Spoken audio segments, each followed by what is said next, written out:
আজকে নায়িকা তো আমায় পুরো লুটে নিল। নায়িকার বার্থডে স্পেশাল অফার ছিল, তো আমি 1 থাক 2 থাক 3 থাক 4 থাক 5 থাক প্রোডাক্ট অর্ডার দিয়েছি, অনেক প্রোডাক্ট দিয়েছি। তো তার মধ্যে সবচেয়ে প্রিয় হচ্ছে আমার এই দুটো প্রোডাক্ট, যেটা অ্যাফ্লেজা এবং ডিওরের হাইলাইটার। অনেক দিন ধরে ইচ্ছা ছিল একটা ডিওরের হাইলাইটার নেব, আমার খুব পছন্দ। তো তোমাদের জন্য স্পেশালি ওমা খুলতে খুলতে আবার আরেকটা প্রোডাক্ট চলে এসছে, মানে 6 নম্বর। এই যে দাদা, অন্য একটা দাদা দিতে এসে, তো আমি সবগুলো বসে বসে খুলছি। খুলতে তো খুবই ভালো লাগে, কিন্তু পেমেন্ট করতে আরও বেশি কষ্ট হয়, মানে যতটা ভালো লাগে তার থেকে বেশি কষ্ট হয়। তো সবই প্রায় নায়িকাতে আমি ইনভেস্ট করে দিয়েছি, এরকম একটা ব্যাপার।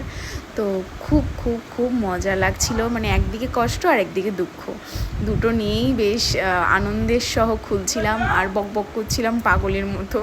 তো তো সে কারণে আমি তোমাদের সাথে একটু শেয়ার করছি।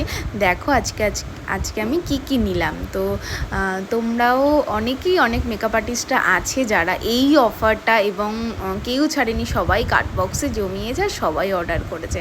তো সবার মতন আমিও আমার মনের যেগুলো ইচ্ছা ছিল আমি সেগুলো নিয়ে নিয়েছি, এমনি নিতেই থাকি অল টাইম।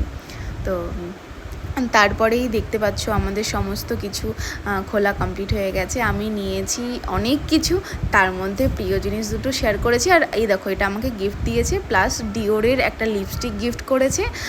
তো খুব খুশি আমি। তো তোমাদের সাথে পরে শেয়ার করব যে কোন দুটো লিপস্টিক আমাকে গিফট